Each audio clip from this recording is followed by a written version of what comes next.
माझ्या महाराष्ट्रातील बांधवांनो, भगिनींनो आणि मातांनो, नमस्कार. जय महाराष्ट्र.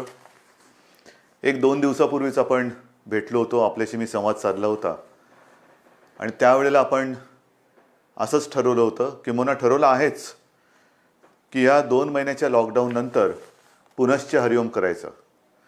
आणि त्यानुसार मी आपल्याला पुढे कसं कसं कधी कधी काय काय आपण सुरू करणार आहोत त्याची कल्पना दिली. 3 तारखेला मी आपल्याला सांगितलं होतं की सार्वजनिक उद्यानं वगैरे वगैरे वगैरे ह्या काही गोष्टी आपण वापरायला हरकत नाही, सुरू करायला हरकत नाही, आउटडोअर व्यायाम सुरू करायला हरकत नाही. हे जाहीर करून 1-2 दिवस होत आहेत. आज पुन्हा आपल्यासमोर मी आलेलो आहे. ते म्हणजे आपल्याला सर्वांना कल्पना आहे, गेल्या वेळेला आपल्याशी बोलताना मी महाराष्ट्राच्या सीमेवरती घोंगावणाऱ्या चक्रीवादळाचा एक इशारा दिला होता. हे चक्रीवादळ आता आपल्या उंबरठ्यापर्यंत आलेलं आहे. जो काही आपल्या हवामान खात्याचा अंदाज आहे त्यानुसार साधारणतः उद्या दुपारपर्यंत आत्ताची जी काही परिस्थिती आहे त्या परिस्थितीनुसार आपल्या अलिबागच्या इथे हे वादळ धडकण्याची शक्यता आहे. हे वादळ कदाचित हल्ली काही दिवसात न झालेल्या वादळापेक्षा मोठं असेल. जो काय अंदाज व्यक्त केला जातोय त्यानुसार 100 ते 125 किलोमीटरच्या वेगाचे वारे वाहतील. वादळ म्हणजे नुसतं वादळ नाही, चक्रीवादळ आहे. सगळं चक्र फिरवत फिरवत फिरवत आणि नासधूस करत हे पुढे जाणार आहे. प्रार्थना हीच आहे की आपल्यापर्यंत पोहोचेपर्यंत ह्या वादळाचा जोर ओसरावा किंवा हे वादळ कुठेतरी हवेतल्या हवेत नाहीसं हवं. ही प्रार्थना आहे आपली. प्रार्थनेला यश मिळेल. पण जे काही दिसतं आहे ती शक्यता पाहिल्यानंतर हे वादळ उद्या दुपारपर्यंत आपल्या किनाऱ्यावरती धडकणार आहे.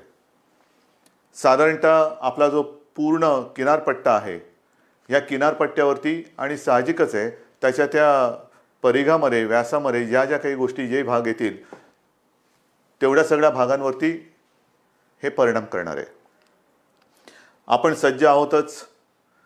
आर्मी, नेव्ही, एअरफोर्स या सगळ्यांना आपण सज्ज राहण्याचे इशारे दिलेले आहेत. त्याप्रमाणे आपण तुकड्या त्यांच्या म्हणजे NDRFच्या 15 तुकड्या, SDRFच्या 4 तुकड्या, असे एकूण 19 तुकड्या जिथे जिथे आवश्यकता आहे तिथे आपण तैनात केलेल्या आहेत. अतिरिक्त मदत म्हणून आणखीनही 5 तुकड्या आपण तशा तयारीत ठेवल्यात. त्याचबरोबरीने काल आपल्या देशाचे गृहमंत्री अमित शाह यांनी एक व्हिडिओ कॉन्फरन्स केली. त्यातही त्यांनी एकूण आढावा घेतला, एक कल्पना दिली आणि त्या बैठकीतही त्यांनी सांगितलं की ज्या वेळेला तुम्हाला काही गरज वाटली तुम्ही अवश्य सांगा. केंद्र सरकार पूर्ण ताकदीनिशी आपल्यासोबत आहे. थोड्या वेळापूर्वी आपल्या देशाच्या पंतप्रधानांचा फोन आला होता, माननीय नरेंद्र मोदीजींचा फोन आला होता. त्यांनी सांगितलं आहे की तुम्ही तयारी तर केलेली आहे पण केंद्र सरकारसुद्धा तुमच्यासोबत आहे, त्याच्यामुळे ती काळजी तुम्ही करू नका. आता महत्त्वाचा मुद्दा म्हणजे हे जे काय वादळ येणार आहे किंवा धडकणार आहे, या वादळाचा एकूण प्रभाव बघितल्यानंतर 3 तारखेपासून आपण सुरुवात करणार होतो पुनश्च हरिओम.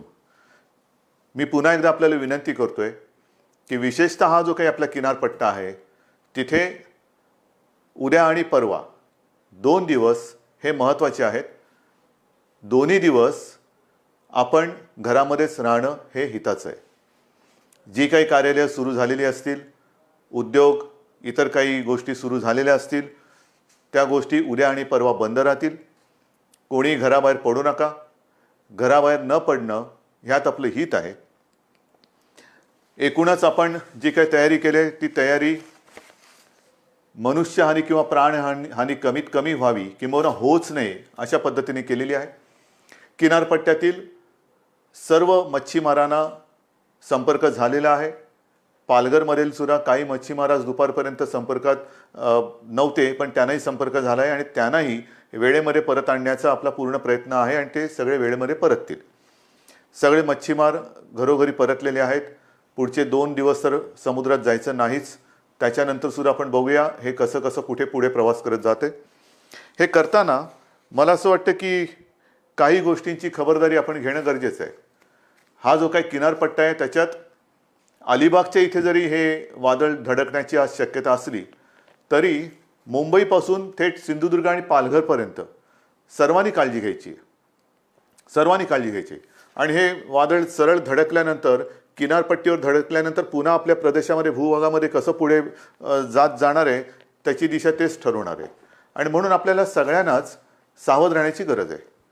मी आपल्याला विनंती करतोय की खास करून ग्रामीण भाग काय किंबहुना शहरी भाग काय, आपल्या घराच्या आजूबाजूला आपल्या ज्या काही गोष्टी अशाच इकडे तिकडे पडलेल्या असतील, सुट्या पडलेल्या असतील, त्या एकतर घरामध्ये आणून ठेवा किंवा जिथल्या तिथे व्यवस्थित बांधून ठेवा, की जेणेकरून त्या वाऱ्याच्या प्रभावाने त्या उडणार नाहीत आणि इकडे तिकडे आणखीन कोणाला इजा करणार नाहीत, कुठे काही धोका होणार नाही. वादळ म्हटल्यानंतर पाऊस आलाच, मुसळधार पाऊस पण पडणार आहे.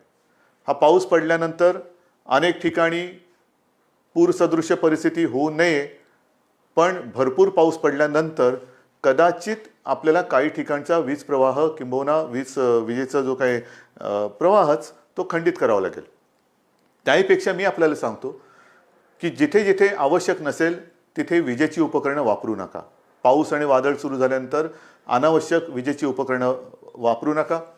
आपल्याकडे घरी ज्या ज्या काही आवश्यक असणाऱ्या गोष्टी असतील, ज्या बॅटरीवरती चालणाऱ्या असतील, त्या चार्ज करून ठेवा. मग त्याच्यात फोन असतील, इमर्जन्सी लाईट असतील, इतर काही उपकरणं असतील, ही चार्ज करून ठेवा, की जेणेकरून आपल्याला वादळ आल्यानंतर समजा जर का वीज पुरवठा खंडित करावा लागला किंवा खंडित झाला तर आपली कुठे अडचण येता कामा नये. आपली औषधं जागेवर ठेवा, कारण कोरोना आहे, ते पण एक संकट आहेच. एकामागोमाग एक संकट येतं आहे. परीक्षा आपली अंतिम वर्षाची परीक्षेबद्दल आपण निर्णय घेतला तरी निसर्ग काय आपली परीक्षा घेण्याचं सोडत नाही आहे. पण या परीक्षेमध्ये आपण पूर्ण ताकदीने सामोरं जाऊन त्यातून बाहेर पडायचं आहे. आणि म्हणून मी आपल्याला विनंती करतोय की आपल्या ज्या काही जीवनावश्यक वस्तू असतील त्या सगळे व्यवस्थित एकत्रित एका पिशवीत वगैरे ठेवून पटकन आपल्याला हाताला जेव्हा पाहिजे तेव्हा मिळतील अशा प्रकारे ठेवून द्या. मी काही सूचना आपल्याला वाचूनच दाखवतोय. त्याच्यात पहिली सूचना आपल्याला सांगितलेल्या आहेत की घराबाहेर असलेल्या सैल वस्तू बांधून टाका किंवा त्यांना घरामध्ये हलवा. महत्त्वाचे दस्तऐवज किंवा आपल्या काही मौल्यवान गोष्टी असतील त्या व्यवस्थित एकत्रित करून ठेवा. बॅटरीवर चालणारी उपकरणं, पॉवर बँक चार्ज करून ठेवा. दूरदर्शन आणि आकाशवाणीच्या सूचनांकडे लक्ष द्या. हे फार महत्त्वाचं आहे. अफवा अजिबात पसरू नका. अफवा असं जाणून बुजून कोणी पसरत नसतं, पण एकाकडनं ऐकलं दुसऱ्याने, दुसऱ्याकडनं ऐकलं तिसऱ्याने, तिसऱ्याकडनं, आणि कारण नसताना उगाचच काही ना काहीतरी अनागोंदीचा प्रकार होऊ शकतो. म्हणून दूरदर्शन आणि रेडिओवरच्या, आकाशवाणी यावरच्या सूचनांकडे लक्ष द्या. स्थानिक प्रशासन सगळीकडे सज्ज आहे. स्थानिक प्रशासनाने अनेक ठिकाणी जिथे जिथे आपल्याला वाटते की ही सगळी आपली नागरिक, हे सगळे नागरिक हे त्या धोक्याच्या पट्ट्यात येऊ शकतात, तिथे तिथे त्यांना आपण स्थलांतरित करतो आहोत. तिथे तिथे त्यांना आपण सुरक्षित जागी नेतो आहोत. आणि मला एका गोष्टीचं समाधान आहे की प्रशासन दक्ष आहे, प्रशासन जबाबदारी घेत आहे आणि नागरिकसुद्धा त्यांना सहकार्य करत आहे. नागरिकांनो, मी तुम्हाला सगळ्यांना विनंती करतोय की प्रशासन आपली जबाबदारी घेतं आहे. ज्या ज्या गोष्टी प्रशासन सांगेल त्याला पूर्णपणे सहकार्य करा. प्रशासन आपल्या सोबत आहे. आपल्याला वेळेमध्ये सुरक्षित जागी हलवण्याची जर कुठे वेळ असेल तर प्रशासन सांगेल त्या सूचनांकडे लक्ष द्या आणि त्याचं पालन करा.